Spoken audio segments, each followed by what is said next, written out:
Now that we have a clean surface, we'll start to apply the colour. The first stage is to apply a base coat of colour using a sponge. So shake the bottle well, and then apply a small amount onto the sponge.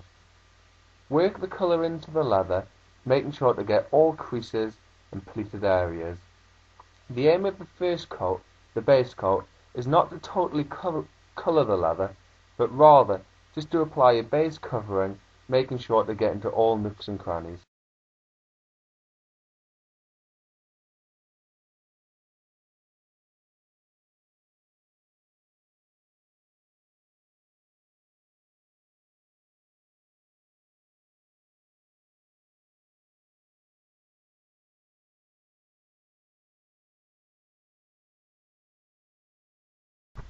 To avoid over-applying the colour into the creased areas, the best thing to do is put some colour onto the sponge and then wipe it onto the larger areas first. Then, as there's less colour applied to the leather, you can then start to apply it to the creased areas. This prevents building the paint up down the flutes and any creases.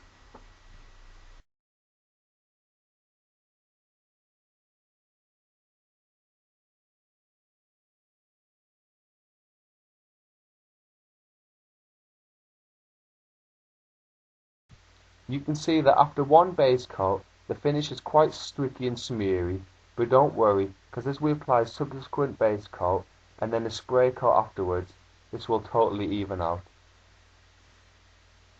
The idea of applying a second base coat is to get more coverage of the base colour so that less spraying is involved at later stages. The second base coat is applied in the same manner as the first, except you should apply less pressure whilst doing so. Also, wait about 20 to 25 minutes in between applying base coats of colour.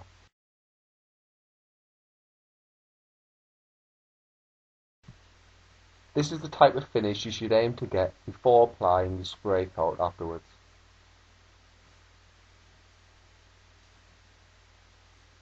Pour a small amount of colour into the glass jar and then screw the nozzle on top.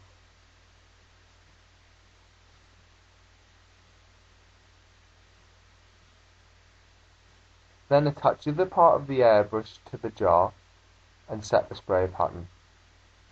Once you have the spray pattern set, you can then start to spray the leather at about a distance of 6 inches.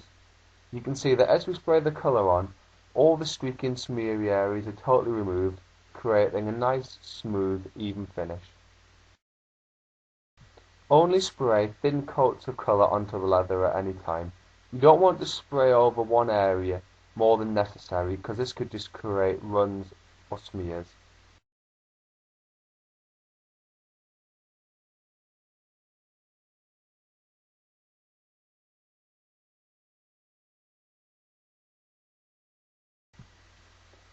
Once you've sprayed a coat of colour on, take a hairdryer out and then start to dry the leather. If you don't have a hairdryer, you can just allow it to dry naturally. Then, after about 5 minutes of applying the first coat of colour, you can then spray a second coat of colour on top of that, just to blend in any areas you may have missed the first time around. Again, while spraying the leather, always spray from a distance of about 6 inches. If you get too close to the leather, you'll just end up applying too much colour. If this does happen, just dab whatever area it is with a sponge to absorb the excess colour. Also, if the airbrush spits any colour out onto the leather, again, either dab it with your finger or a sponge. Do not wipe the leather, otherwise that will just make it smear.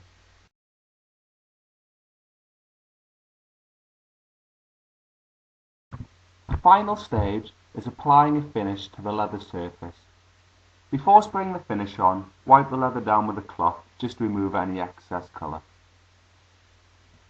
We start off by spraying the gloss finish onto the leather, as this is much harder, stronger and longer lasting than any of the other finishes.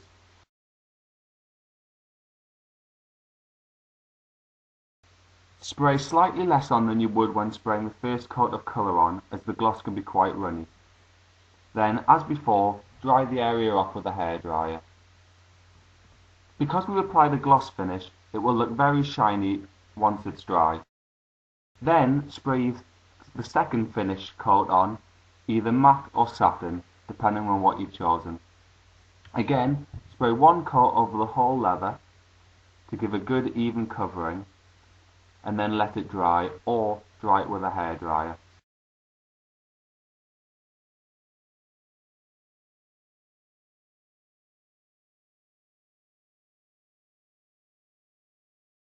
Apply 2 subsequent coats just to give a really strong coverage and also to completely kill the gloss coat that we applied earlier.